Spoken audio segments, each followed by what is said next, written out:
Hey everyone, it is I, Keith Garcia, Artistic Director of the FilmCenter. Thank you for just checking out the CinemaQ Film Festival selection, Raw, Uncut Video. One of the fantastic documentaries we've been featuring this session. I'm honored and delighted to have the directors of this film with us today for a wonderful Q&A. Let me introduce you to Alex Clausen. Hi. And Ryan White. Thank you Hello. both for joining us today for what I'm sure will be a spirited conversation. It's hard to have a boring Q&A about a film like Raw Uncut Video. So it's my goal not to be boring. I suppose we could probably find a way to be boring, but let's not. So right from the jump, perhaps it's too obvious of a question. How did you learn about Palm Drive Video and in particular, Jack Fritcher and Mark Henry? Sure. It was a bit of an accident, actually. Alex and I had worked on a short film about kind of a lost cruising area on the Russian River up in Northern California. And for that project, we discovered that Jack Fritcher lived in Sonoma County and was kind of an expert on local history. So we kind of got to know him through interviewing him for this other project. And I knew Drummer, but I definitely didn't know anything about Palm Drive Video. And as Alex and I were kind of hanging out with Jack and Mark and visiting, going to their house, and we started asking about, local kind of gay men and kind of like local queer culture in the like 70s and 80s. And Jack said, oh, well, we have some videos that we did in the 80s with some local guys. And it was some Palm Drive videos. And then that kind of opened up Pandora's box where we went, these are really interesting. He sent us home with a couple of these videos and then it was like, these are really interesting. He goes, oh, well, we have hundreds of those. And then so it was through that kind of process that Alex and I kind of found out about Palm Drive Video and said, wow, this would make a really interesting documentary. Well, and also just being introduced to this giant archive that they had of Drummer, Palm Drive, whatever else they've collected over the years, and just to come across this treasure trove in sort of what felt like an unlikely spot in Sonoma County, near where we both had lived at the time. It was pretty remarkable and really just exciting to come across. And, today it's really interesting. I think that there's been a really unique focus on the value of quote unquote pornography in regards to queer history, that we've kind of jumped over that line where it would, most people would be like, no, it's not valuable information. But I would say the last 5 years feel like we're really getting into examining what the visibility of queer pornography was to everyone, to history, to all these things. Did you kind of feel as you started to watch these tapes for the first time, like, whoa, there's something here that is really like a unique footnote that really needs to get brought to light? Yeah, and that's something that, at least in my work and the work that I've done with Alex, that idea of pornography as documentary or as document, going back to kind of, the 70s and the late 60s, when kind of queer pornography is some of the only moving images of queer life that we have, right? So going back to Wakefield Pools, Boys in the Sand, or capturing like the culture of Fire Islands, so to speak. So that idea of pornography kind of playing this important archival role and this important kind of role in sort of showing a history that was otherwise not documented is something that's been kind of important in the work that we've been doing anyways. And then, yes, when we saw Palm Drive, we go, wow, this is this whole other thing, because this is, as we talked to Jack and Mark, it was about AIDS activism on one level. right? It was also about this kind of personal exploration and this personal, like staying safe during the height of the AIDS crisis in North America, but also still being sexual. And how do you do that? How do you kind of continue? And it's, so these films were these documents of this very kind of specific thing that was going on. And something that Alex and I talked a lot about when we were making the film was how, kink and leather communities sort of really stepped up to the plate during the AIDS crisis and had their own form of AIDS activism, which is a story that is often, it hasn't really been told, right? How kink and leather communities really kind of stepped up to the plate and played a major role in sort of helping queer communities, move out of or move beyond the AIDS crisis, so to speak. And also kind of taking one's ownness, both as as these videos are mostly solo play, to sort of examining your own pleasure and keeping that alive at a time when this was where sex was equated with horror and death and really unfortunate things.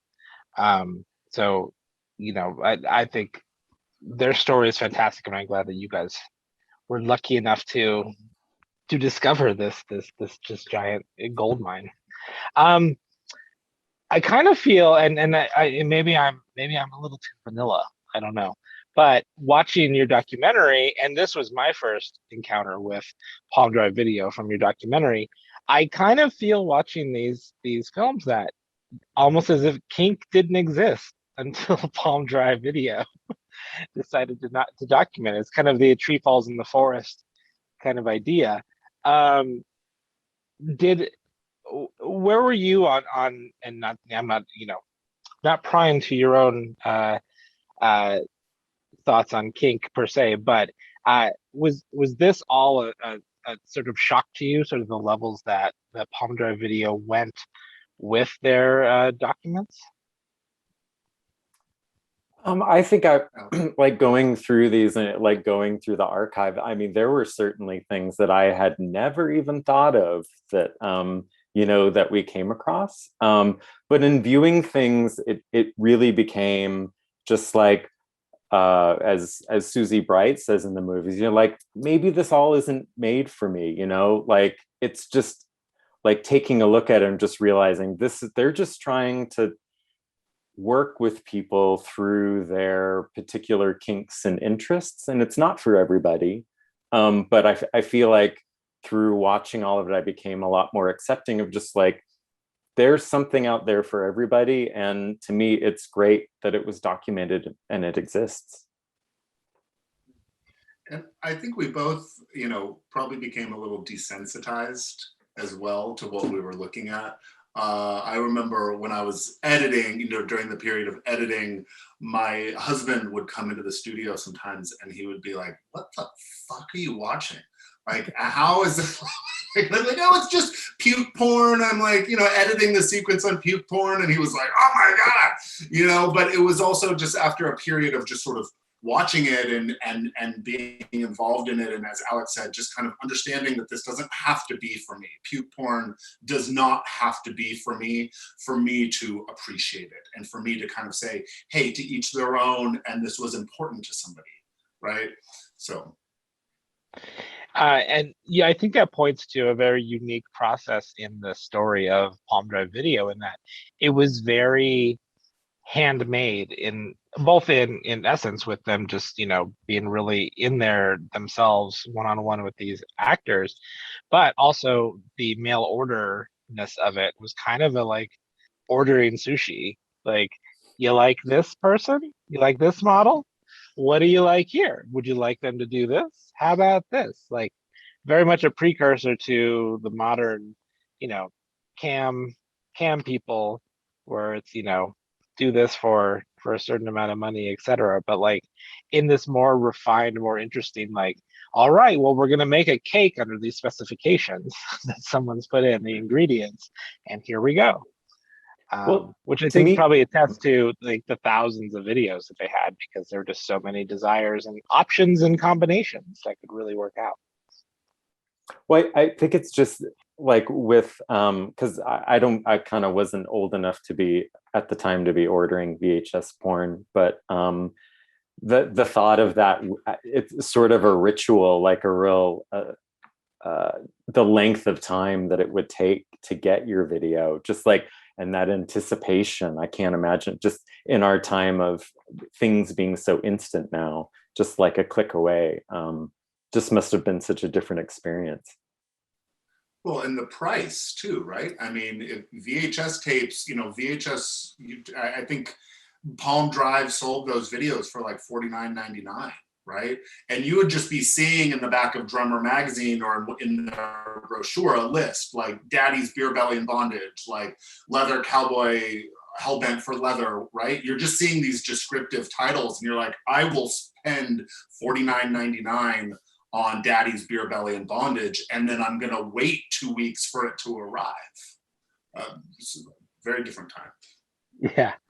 Almost like Etsy though, where you're just like, but I know that someone did this with love and they're two hands or four hands or however many hands you wanted. Um, and that was also another like nice thing to discover is that they kept all these letters from fans who were so appreciative, like reading the words of those various folks who you're just like, this is someone who loved this, who loved getting this tape, who it felt inspired also to be like, can I please be a part of the next one? Can I, all that stuff. Like it begat such I think such a great sex positive energy that, at this time was certainly desperately needed, and to come out of the shadows as well. So, did you what what aspect of as you began to discover more and more of these tapes and go through them and also talk with Jack and Mark a little bit more, what was perhaps one of the most interesting things that you each discovered about this history? Like what sparked something for you where you're like, oh please, we need to cover this space, or we need to explore this more? For me, it was probably the catharsis angle. I consider myself pretty vanilla. So again, coming into this, there was a lot of new stuff, right? And then that moment though, where it's like you see some of these fetish scenarios kind of come to their natural end, and then the camera keeps running, and then there are these moments of tenderness on some of the tapes, right? There are hugs and love and just like respect for one another and kisses.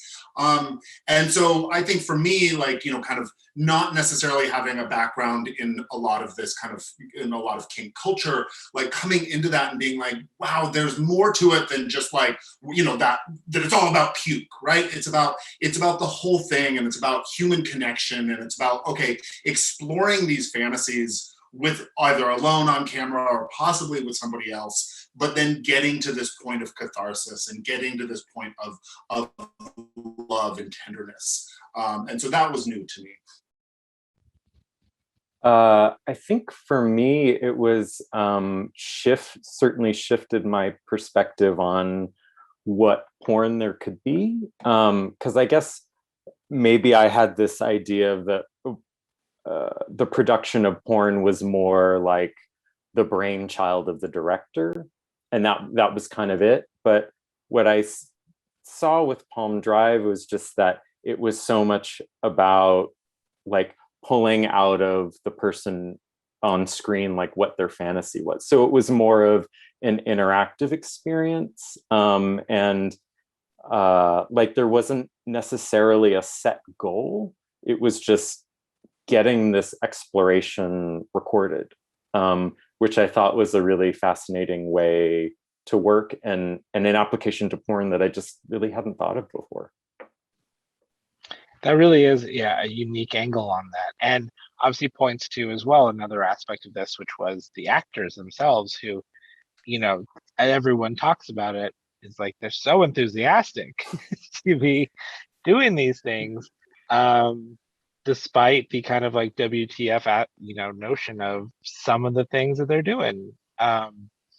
my favorite sort of story is obviously, and probably many people's, is Thrasher, and A, being hetero and going through this however many tapes he did, but then also his relationship with his mother, who is so proud of her son doing porn.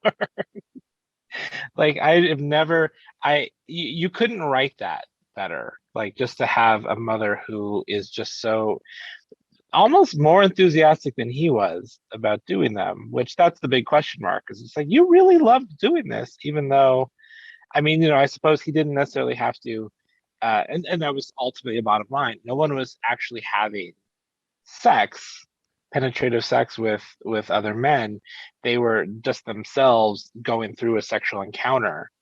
And that to someone like Thrasher, maybe that's all they needed was to have that pulled out of them, their own pleasure, their own, sexuality. But did you did you find the story was pretty across the board about the actors, that everyone just seemed to really be into it? Obviously, there's a little touch on some actors who, unfortunately were under the spell of drugs that kind of affected their performance and things like that. But did you just find that it was just kind of like a big fan club of talent? At first, yeah, right, Alex? I mean, Mhm. at the beginning, and that was what Palm Drive was all about, was getting those folks that wanted to just explore themselves on screen. But kind of towards the end, as they started bringing on more models that maybe had kind of a bigger resume behind them, or, modeled for other studios or whatever, people started getting, there was the drug element, and then there was also just that people were just doing it for the money, right? And that was never, in terms of what Jack and Mark were trying to do, that was never what it was about, right? It was about sexual exploration and this kind of enthusiasm that you're talking about, for just kind of, diving into one's own erotic persona and seeing how far you could go. Um, how long did I'm sure you covered it a little bit, but how long did Jack and Mark carry on Palm Drive Video? I know everything sort of went into like DVDs, and obviously the internet came into play, but when did they kind of like call it quits officially? It was officially the years, sorry, Alex, the years were officially like 1985 to 1997. They still did some event videos after that, kind of into the late 90s, but pretty much 85 to 97. Did you feel in talking to them and filming them for this documentary that they kind of still had a desire to keep that going or restart it? A little sparkle to that notion? I don't think so. They are constantly busy. I mean, Jack writes a ton and Mark does a lot of the editing. And I think once they hung up the camera, that's Jack's writing has pretty much consumed him. And he is kind of an incredible resource. People are always writing to him and asking him for information about, lots of events and people. So they stay pretty busy with that. And also in the film, as you see, like Mark has been constantly busy trying to digitize their whole archive. Do you think there's a bigger plan for that archive, at least in regards to history, um, that could be shared with the world a little bit? Yeah, we're not really at liberty to say where it's going. There has been developments made with Jack and Mark and just a few different archives throughout the United States. So, and because Mark has digitized the whole thing, at least with the Palm Drive element of it, it is a little easier to kind of hand off to an archive. Whereas some of the other kind of ephemera that they have, whether that be, zines that they did, or the drummer article, or drummer magazine, or, still photographs, that's kind of a little different because it's more, can't be digitized quite in the same way. But there is a plan, and they have made progress with kind of figuring out what happens to their archive. I mean, that's very exciting news. Regardless, we'll look out for that in the future. But what do you feel? Both of you feel was the most important aspect, or became the most important aspect of their story and the story of Palm Drive Video to tell? What did you want to make sure made it into this movie and into audiences?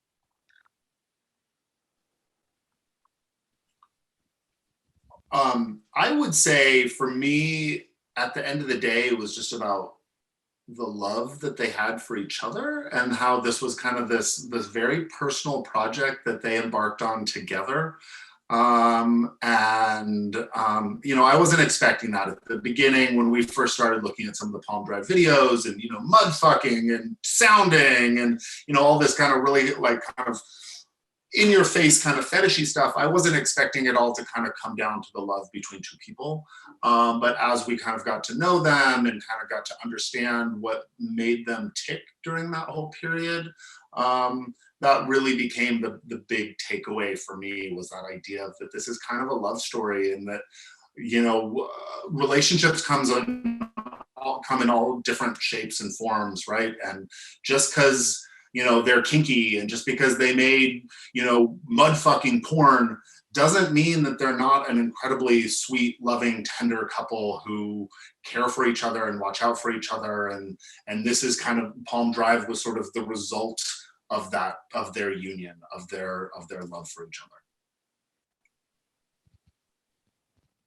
other. I guess for me, kind of going back, kind of talked about it a little bit before, but the importance of queer archives, just because where we started the film, there's a lot of local history, and they view it as history up until like just before the 60s, and in this area, like there's a ton of queer history that kind of starts in the 70s through the 80s that just it hasn't, like, there's no historical, I mean, there is a historical society now, they're sort of working on it, but just like the recognition and preservation of this history. And I think it's really important even now to keep our own records and make sure we have a consistent queer history, especially as things go digitally, on these platforms that don't necessarily respect queer people and,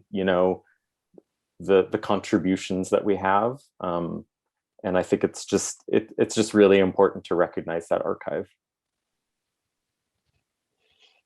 Both really great things that I think you both managed to bring out in this wonderful tale. So thank you all so much for that.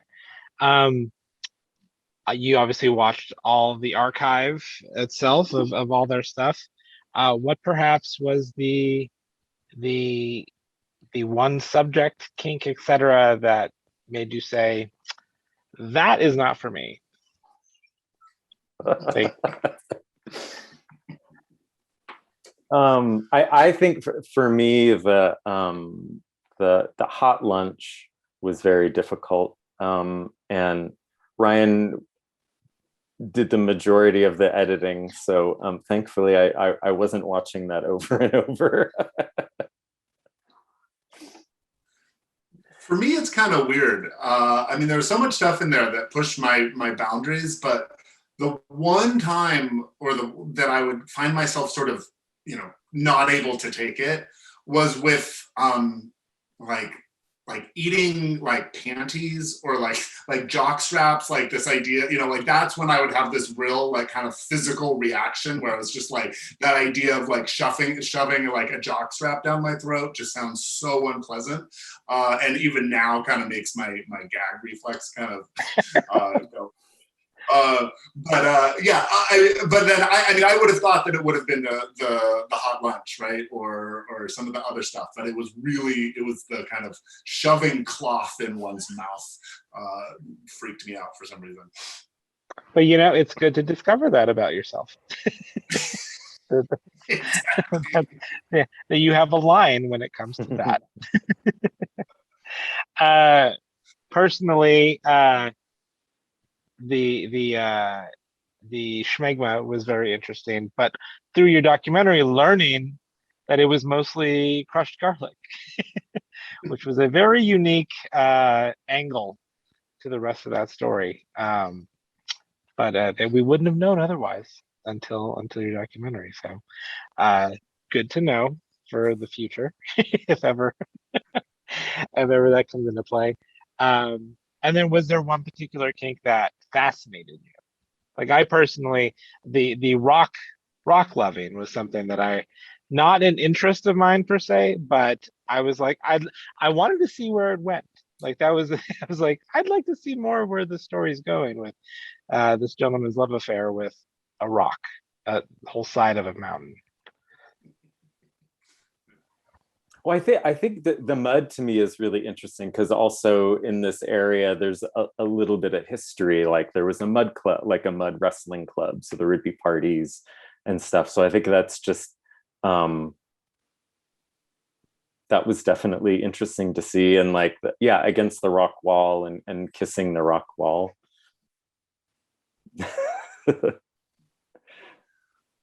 For me, what was like something that impressed me, and this possibly has to do with my personal taste, but is the focus to some degree on body positivity and having larger people on screen and really kind of embracing larger bodies in certain videos. And I just thought that, I had never really thought of where, fetish porn is where some of that kind of, say bear culture or body positive or chubby culture potentially came from.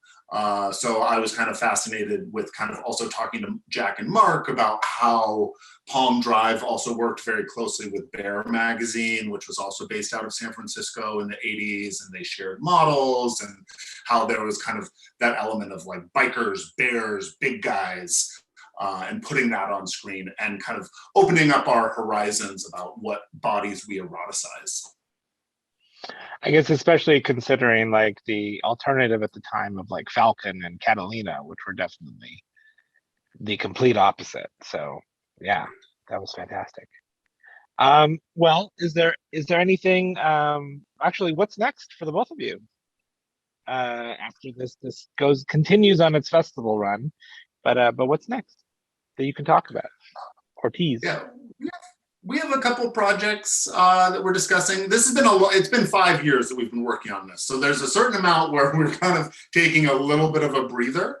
But we have some other film projects that we're discussing, most of which kind of involve porn or the kind of porn archive, so to speak. Some that kind of have to deal with kind of certain spaces within California, others that have to do with certain performers and directors.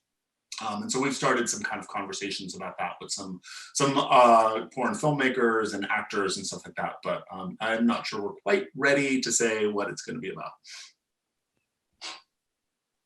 Well, I look forward to whatever comes to fruition from that. It's a very exciting idea. Well, thank you both for joining us in this, virtually. Wish we could have had you in person, but next year perhaps, or for the next project, or anything else related to this topic, I think is still ripe for exploration. So we'll get you next time with that. But thank you guys for joining us. And any final words to our audience as they leave their couches? I guess they'll be watching this virtually. Well, thanks for watching the film, and thank you to CinemaQ. Yeah, and it's been an honor screening at CinemaQ. We're super excited to have premiered or had our Colorado premiere at CinemaQ. So thanks for watching. And thank you guys, and thank you audience for watching, and we'll see you at the next CinemaQ title.